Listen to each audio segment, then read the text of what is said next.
right. What's the name of this fucking podcast again?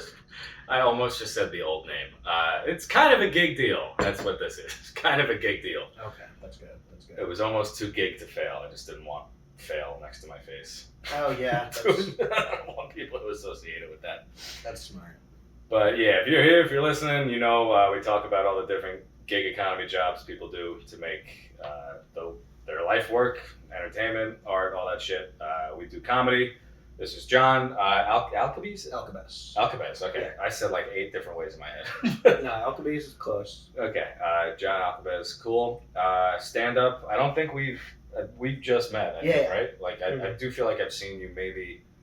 Yeah, you look familiar, but I've we formally met. Yeah. We've probably been on a couple mics or something, but not had a conversation. But yeah, so you do like me, you do TaskRabbit. You're also on taskrabbit? Yeah, that's like the main thing. Cool. I do TaskRabbit, and then I also work. I mean, it's not gig work, but it's for a furniture company, way out in like Sunset Park, in Industry City. Kinda, yeah. Where that is like right below Red Hook, where the IKEA is. Cool. Do you assemble furniture, or you? So that company stages really nice apartments with like high end, like all their clients are fucking loaded, and we just show up, load it, put it where they want, and then we fuck off, and then we come back a couple weeks or months later, and They stage it to like just literally for pictures, just to sell the apartment. Like we'll come into an empty place, we'll put all this stuff here, rugs, art, everything, make it look lived in. Someone takes a picture, sells it for like $3 million, and then the company gets something, and then we just get the labor. But that's also like I'm not committed to any shift or anything like that. They just text me. They call you, yeah. They text me when they need me, and it's usually once or twice a week. Nice. But otherwise on TaskRabbit, I just do furniture assembly and moving.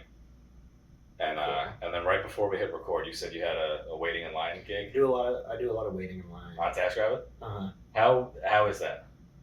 It's fine. My bio, I think maybe I get jobs because my bio. I have a kind of a cheeky little joke in my bio for the job that I say. Yeah. I just say. I think my bio for waiting in line might just say like very patient.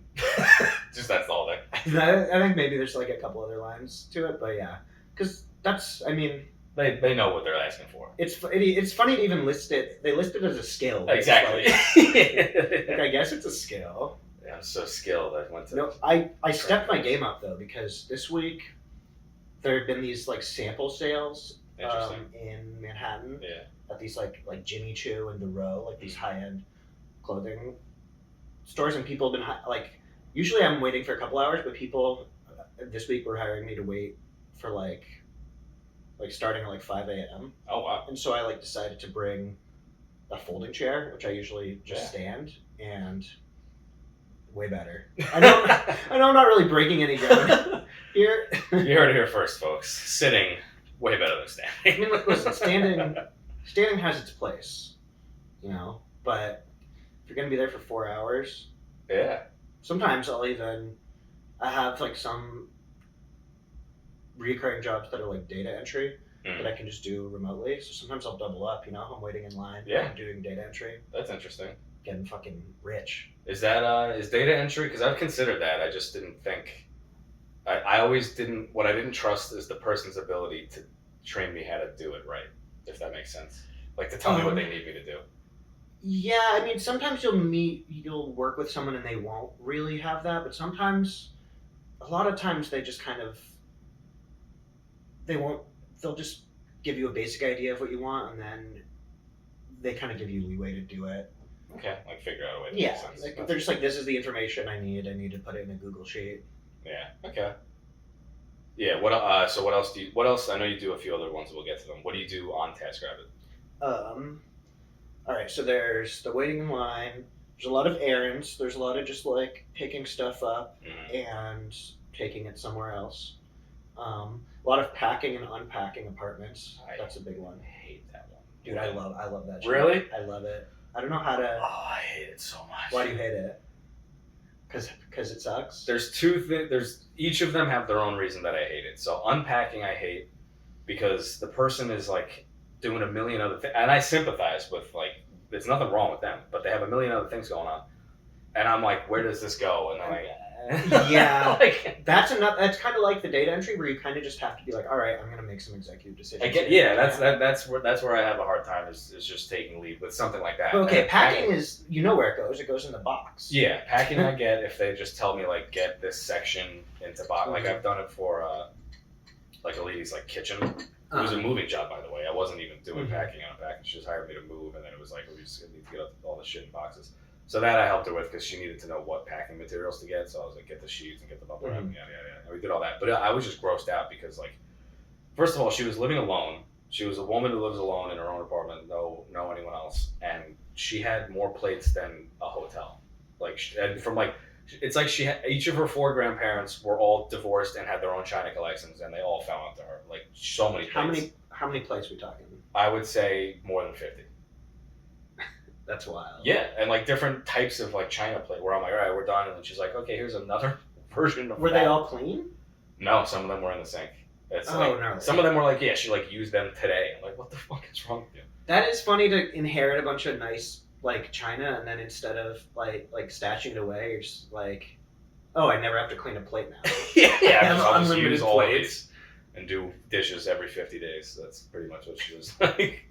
And then I guess what else do I like? I don't like asking the client a million questions. Like my favorite thing about assembly is just I open it up and I put it together, and maybe there's like 2 ways to do a desk where like the filing cabinet's on this side or that side. If I have to ask one question, I'm like, fuck, I gotta find this person and talk to them. See, I guess the reason I don't really like to do, I don't do assembly really. It's too technical for me. Like it's almost like when you're putting a piece of furniture together, it's like such a precise science. Whereas when you're like packing a box, it's like I'm good at it and I can like use space very efficiently. Yeah. But like it's, if you fuck something up, it's not. Interesting, because that sounds like we like our things for different reasons. Like I like that it's an exact science. I like that this goes here and there's no question of it. Like it goes here, and if it's not working, I'm either wrong or it's wrong. Which oftentimes it's wrong because people buy like shitty. Yeah, well, and everyone shits on IKEA. IKEA is the gold standard for me. I don't know any directions that are better than IKEA. There's one, and I don't know the name of it. They might be better, but the only reason they're not better than IKEA is because they put words A on it at all, which just confuse things. But B, every page, it's like a little inspirational, like coffee time, like fucking get all the pizza, like you're almost done. I'm like, shut the fuck up. On what? On IKEA or on other? On the other one, that might be better than IKEA. Like the pictures are clear and correct, and everything's where it's supposed to be. But the little fucking phrases about like call a friend, like tell them to bring wine. I'm like, let's put the dresser together. That is annoying. And then moving, I like assuming everything's going out. And I don't have to ask, like, just pick it up and leave. And then I can pack it the way I think I should. But sometimes you're moving one person out and their roommate's staying. Yeah, that can get tricky. And if it's not all in one place, I have to be like, is this your toaster? Is this your fucking blender? Like, what's going on? This lady once who didn't have boxes. It was just, I swear to God, all of her shit was in like paper bags. Like paper grocery bags. Yeah, that and the trash can tote people. That's just all their shit, all their clothes are in trash bags, and so is their trash. So you're like, all right, I guess it's all coming. Yep. Oh man. Yeah, the fucking dumbest people. So how long have you been doing TaskRabbit? Like 4 years. So before the pandemic then. Yeah, right? I started in like 2019. Yeah. All right. So that was a little. I feel like it hasn't really come back. It was better before that, but. Did you work in offices for anything? Like for TaskRabbit? Yeah, like I've done stuff in offices, like temp work, more or less, and like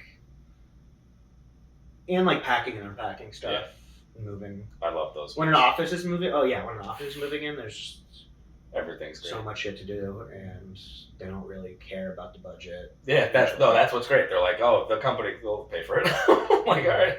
Like when I had a car, I grew up in Yonkers, and when I started doing all this, I was just driving from Yonkers. I didn't live in the city yet. So when I had my car, I would do some jobs with the car, and SoundCloud hired me to go around to like their advertisers or whoever they do business with. It was like their way of announcing like, hey, we're here. So I like picked up, I went to SoundCloud, I picked up like 6 welcome, we're in town, let's do business boxes of like donuts and treats and shit, and they just gave me a bunch of addresses to drop them off to. Nice. And almost all of them were in places where like there's nowhere to park, and I can't just get out. Yeah. Oh, that's so a nightmare. I was like, two of them were in different floors of the World Trade Center, and it was September 12th, by the way. So I showed up online, and I like found a security guard. I'm like, hey, I'm not here for like the museum. I'm going up there to like drop shit off to this floor and this floor. And they're like, do they know you're coming? I was like, no, it's a surprise. She goes, get the fuck out of here. Like, we don't really like surprises. Yeah. We don't really like surprises around this here World Trade Center. She goes, you can give me these, but I'm gonna have to throw them out immediately. I was like, okay, hold on. And then SoundCloud was like, throw them out, whatever. But two other addresses that day, I was like, hey, the only way for me to get these in the building is like if I use the parking garage under it, and that's gonna cost whatever for 30 minutes. And they were like, all right. I was like, all right. SoundCloud did? Yeah, they were like, who cares? Yeah, just fucking expensive. So I think I expensed like $80 in parking and probably made like $40 fucking doing shit because it was all. God, that's such a funny moment when you realize that you're dropping a mystery box off at the World Trade Center.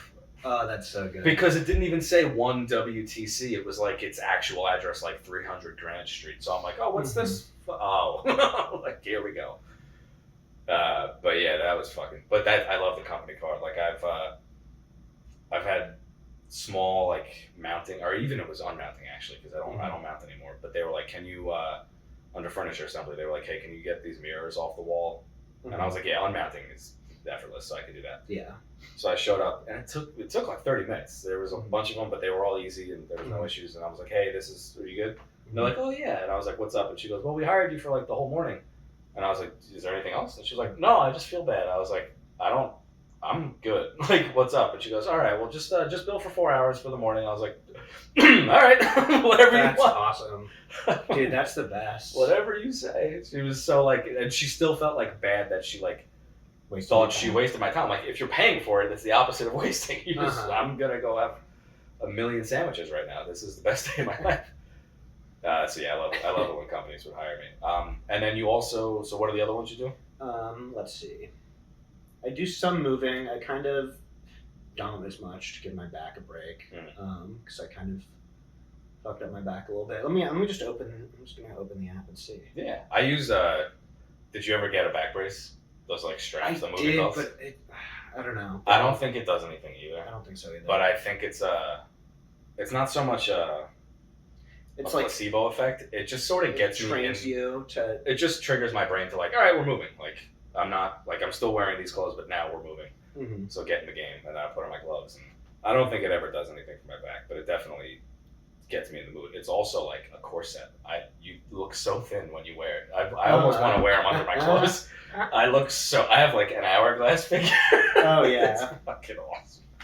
Oh, okay, I do event staffing. Do you like that? I didn't love it too much. Yeah, I mean, if it's fun, it's fun. Yeah.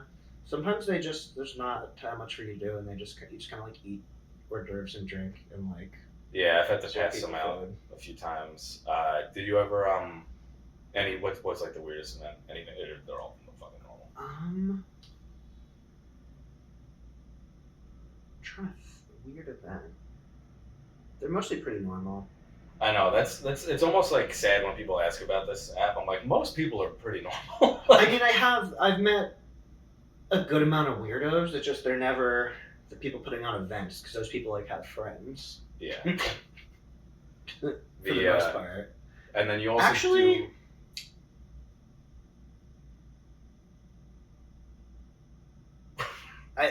This story is like I don't even know if I should share it, but I'm gonna, and maybe we'll see. So I was hired. It's like so incriminating, but whatever. Of you? Of me and of them. Okay. But they also put me in a really weird position. Okay. I was hired by this like event space, this company that like has this family that has a restaurant downstairs and an event space upstairs, like out in Queen, like Rockaway. And they hired me to bartend, and it was for this lady's 70th birthday party, right? Okay. And it was fun. It was nice. It was wholesome. I'm just serving drinks to like this 7-year-old woman and like her friends and family. The next week I come back and it's a fucking suite. They hired me back and they're like, can you come bartend again?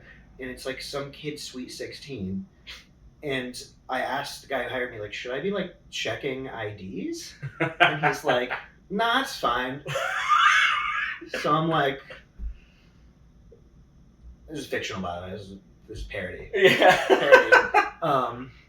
But yeah, I just fucking spent the night serving kids. Oh my God. Insane. Were the kids The like character did. The character, yeah. The character Jon Alcabes. In this pilot that you wrote, were the kids were the kids like surprised themselves? No, everyone. It was like Twilight. Everyone else was acting like it was normal. I don't know if this is an every city type of thing because you said, are you from San Francisco or you just live? I am, yeah. Okay, so I grew up in Yonkers, so like we would. This was in New York though. That's so that's what I'm getting at is the outer boroughs, especially where fucking you said Rockaway. When you're that far away, I don't know what, and this might be an everywhere thing, but like the drinking age like is 18. It's like international waters. It's just like no one cares. Like the first bars I went to were all in the Bronx around Fordham University because I went to Fordham Prep, which is like the high school on that college's campus.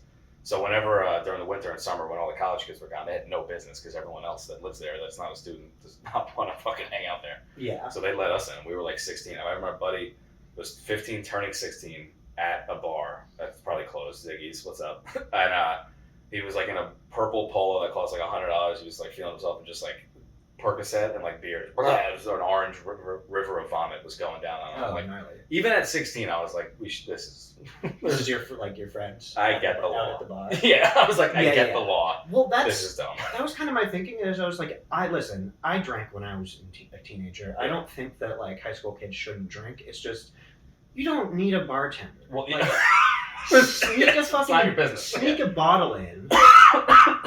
It's also like, what are they gonna ask for a fucking Manhattan? Like you're making Cosmos? Like, Yeah, no, they're just kind of. They just want vodka, fucking waters. And... Yeah, they just want like sugar and booze, which again. Yeah. Anyway.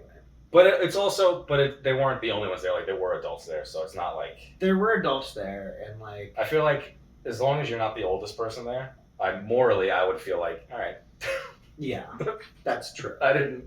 I'm not in charge of these kids. I'm just present for someone else being in charge of them. That's how I would feel. Right.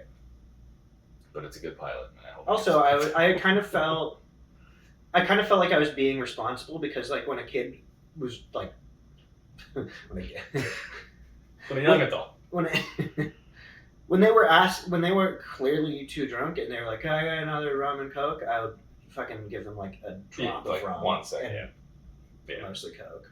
Yeah, and they don't know the fucking difference. Isn't that so responsible? Play that part in court. Only give them some alcohol, then it's okay. A drop. It might as well be like, a little bit of, they used to put a little bit of whiskey on a baby's gums. They were teething. They had braces. It's just how it goes. They were teething. That's awesome.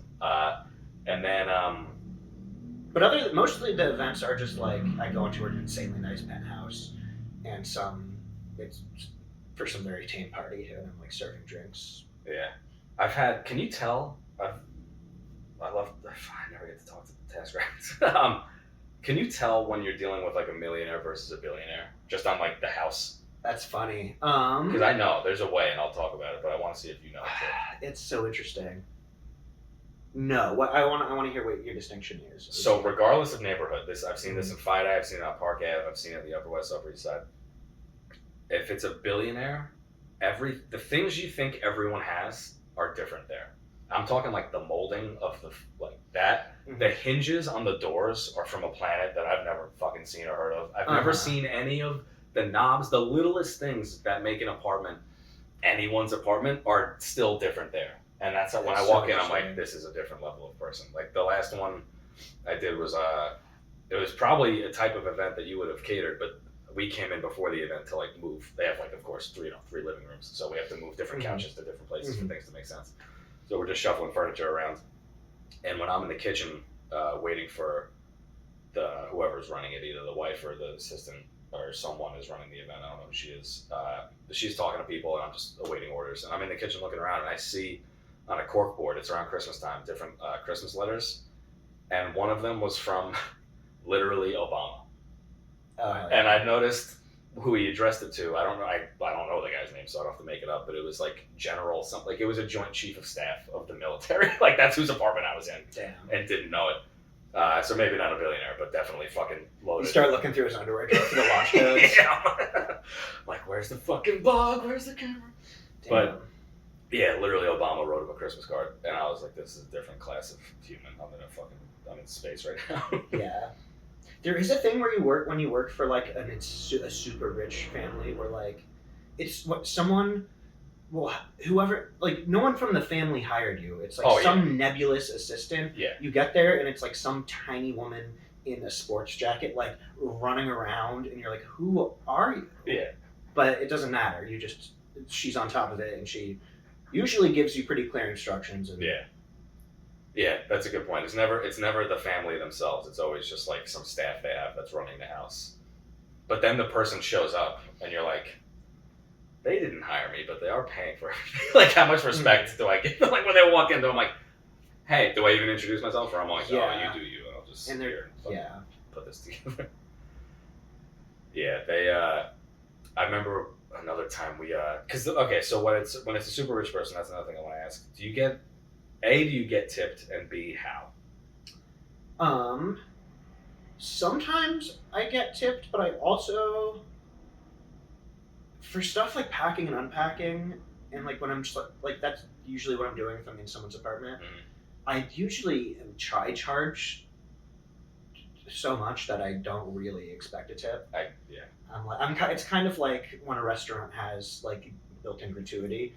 I'm like, you're rich, so I'm just gonna charge like, I don't know, my packing and unpacking rate fluctuates. Sometimes it's a size like 45, 50. Yeah. So like when it's that high, I'm like, yeah.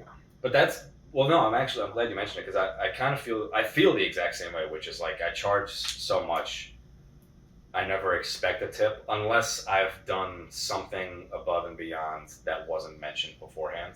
Mm-hmm. Like, there's been some assembly things where I've done what they asked, and then they ask also, like, oh, since you're here, can you help move this thing? And then it becomes like a whole other hour of me just like sweating into my clothes, like just ripping shit, like, what the fuck? That's when I'm like, all right, come on. Yeah. But it is interesting. I never know who's gonna tip or why based on like any on paper demographic. I can't stereotype. I literally can't. Like, I've tried. It's also interesting who gives you. Like, someone will give me such a glowing review, and it's not. I guess usually it comes from when I do same day tasks. Yeah. So if like somebody hires me and is like, I need this done desperately right now, and then I'm able to do it. One lady said that because of me, she's now a true believer in the gig economy. Well, okay, so I've had, which is very funny because I did not. You must have been the first one then. She must have just like I think so. Just batting 1,000. Like, she needed it. She found out about the app. Mm-hmm. You showed up, did it, and she's like, "What the fuck? That was easy." Because I've had people be like, "Hey, the third one I've hired, but the first one to show up." Like, I've done that too. Whenever, I'm I'll get a same day task, and they'll be like, "Oh yeah, the guy we originally hired canceled." In my head, I'm like, "Thank God for those dudes." It's like half of my. That's how I pay my rent, is other taskrabbits like sleeping in. Yeah. And then someone panic hires me. But yeah, I've tried with tipping to like, just forget stereotypes, even trying to like be funny, but just like, I just want to walk into a place and know if I'm gonna get tipped. And after 7 years, I don't know if it's gonna happen. There's no way to know. And reviews is always funny because if it's good, it's good, great. But there's sometimes where people write something, and I'm like, you don't talk like that. I just spent like 2 hours with you. In a good way? In a good way, yeah. They're just using words where I'm like, they'll drop a marvelous. Yeah, or like yeah, no, I know. Like, yeah, like etiquette they're using. Like, I'm just like, you don't fucking talk like that. I just heard you forever. And then it just makes me think sometimes that TaskRabbit like has suggestions that you could just like hit okay. Like when like you complete your email, if you're like, hey, and then it's like, want to get coffee tomorrow? I think that's what's happening, because I'm like, you don't fucking sound like that. But the tipping thing, I always found funny with like, sometimes super rich people would only tip with like, just, they'd point to like a bottle of booze and like, you want that? I've gotten that. And I'm like, do what with it? Fucking, my bag's full of tools. Like, how am I gonna, they don't give you a way to transport it. They're like, you want that? You want like, to get on a train with a giant bottle of Jack Daniels? Bring it to your next job. I had that. I wasn't mad because it was a bunch of hours and we got paid for it. But it was like one of those really rich guys that was like, he definitely wanted to be Hugh Hefner. Like it was in Fide. It was a very nice apartment again, like multiple kinds of rooms of the same, like different living rooms, different studies. It was the day after a New Year's party, so we're just putting everything back where it's supposed to go, rugs and all this shit. And he's like kind of Hugh Hefner's like age, or like the age everyone classically thinks him as. Yeah, he was all different ages. Yeah, just like that. He's gray, but like he's moving around. He's not on like a dialysis machine. And then like 3 impossibly beautiful women, like his harem, or whatever they were. I think they were like models because they were also pretty tall. They weren't just hot; they were tall. That's important. It is important, all right. I think models have to be like 5'8", which is a tragedy because I'm 5'6". But yeah, so they're just running around, and they weren't mean. They were okay. But then afterwards, and we're like, me and another tasker were like wrestling a fucking alligator of a rug, just trying to get it in place. Like it's just huge. It's more than the square footage of this apartment, and like rolled up, it's just 300 pounds. We're doing that. We're so sweaty, and then we're finally done. And then the guy just gave us leftover bottles from that party, and it was like tequila or like mezcal or something. I was like, what the fuck? Thanks, man. Right. It's also like what, New Year's Day or day like I don't want to fucking see tequila. Yeah, I was like, I'm doing dry January, man. Trigger me. So yeah, that was always but it was always weird where like poor to working class to like wealthy people would just give different amounts of money, and not always according to what they made. But then like the richest of the rich gave anything but money. Like they were just like looking around. Yeah, I didn't love that. But then so off TaskRabbit, you also do. You said a couple other things, right?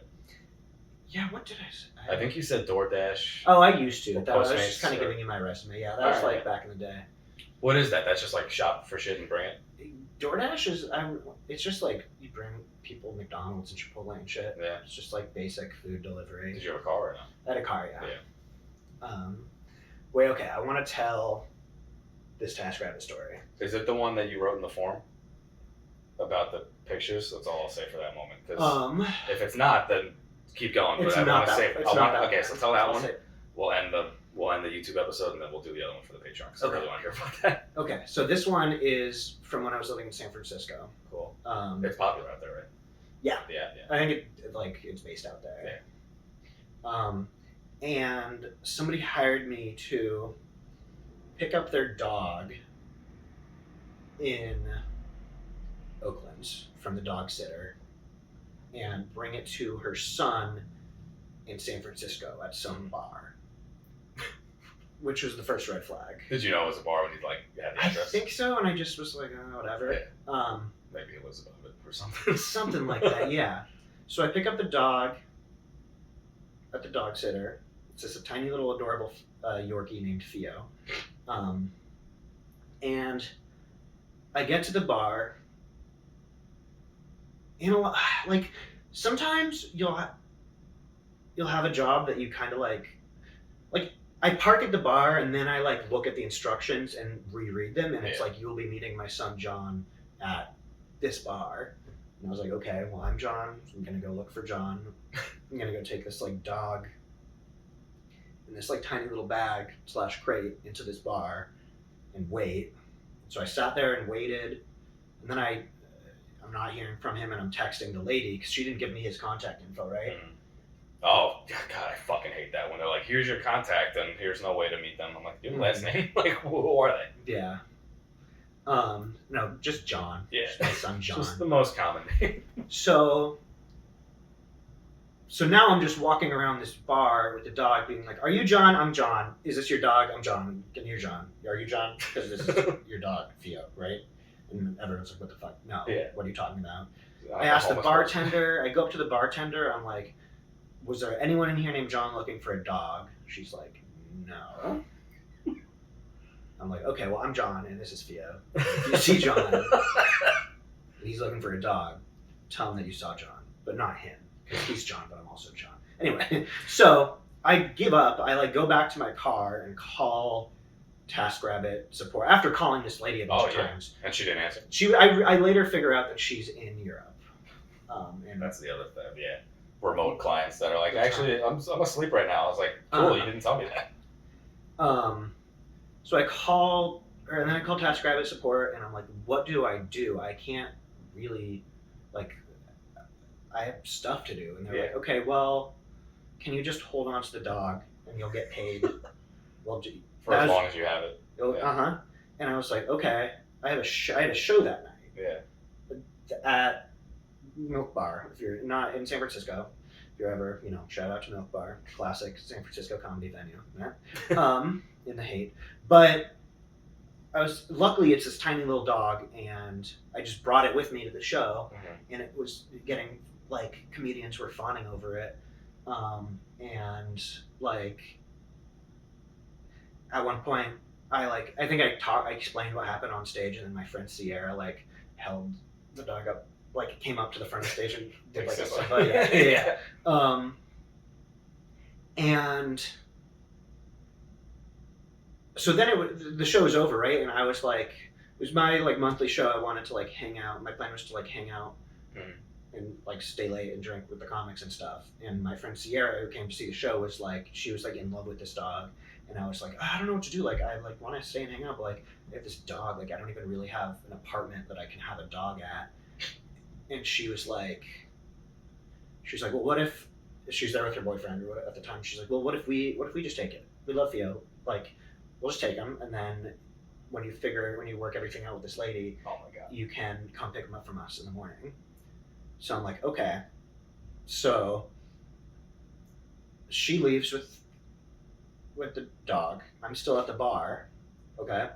And then at, like, 1 a.m., I get a call from the lady, and she's, like, freaking out, and she's like, and I think I somehow I just said, like, yeah, I still have your dog, it's fine, I'll bring it to your son in the morning. And she was like, okay, thank you so much, I'm so sorry. And then it's like a 15-hour job. Yeah, I mean, I start charging her for 17 hours. Yeah. But so in the morning, I literally, like, drove to my friend Sierra's boyfriend's job. He worked at some, like, coffee shop, and he just, like, brought little Theo to his job. So I just, like, roll up to his job, and he, like, comes outside and gives me the dog, and was like, he had a great time. And then I drive back to that bar to meet up with her son, who I now have his contact info. And I hand off little Theo, and then I charge this lady for 17 hours. So that's how. Actually, I think I charged her for 17 hours and 15 minutes. Because that's the time. Because that's how long I fucking took. took. What time it was. That's how long I had your dog. But what was the guy's excuse for not meeting you at the bar? I don't know, but I'll read the 2-star review this lady gave me. Please. And then right after that, we'll close out this episode, and we'll go into the next story for the Patreon. 2-star. That's such a dumb amount of stars. It really is. I've gotten 4 before. Like, recently, I just got 4. I've gotten some 4s, some 3s. I've gotten a 4. I've gotten a 4 and a big tip. Interesting. A 4 and a tip is like, what kind of fucking mind games you playing? Are they like European or something, or Slavic? Where they're like, I respect your work. If they were European, work. they wouldn't tip. No, because sometimes I've had people do it where, like, they've tipped me for the work, but, like, because it wasn't perfect, they couldn't give me 5 stars. I'm like, wait. People are so weird. But I just got a 4-star review for a lady that I built her a table, a crazy glass table that most people take forever building, but I've seen it before, so I did it in like 20 minutes. And I put it where she wants. I'm like, is this good? She's like, yeah. I'm like, all right, nothing else? Is like, you want to take a second because I haven't been there that long? She's like, no, you're fine. I leave, and then it was a 4-star review. She goes, nice guy, but the table wobbled. I was like, I could have fixed that. And then she asked me later how to fix it, and I told her how to fix it. I was like, just move the casters and it'll go to where the floor is. And she goes, oh, thank you. I was like, well, thanks for the fucking review that you can't take back. I'll just take that. I am sad right now because the review is gone. Really? Mm-hmm. You can't filter it by 2 or no? I can't find it. It's showing the other 2-star reviews. Oh. I must have a screenshot somewhere. What was the gist of it, though? She was... Oh, man, I'm really bummed right now. I really loved that review. Well, between now and this coming out, I could probably find it, the screenshot, and I'll put it here. I don't know. She was just like...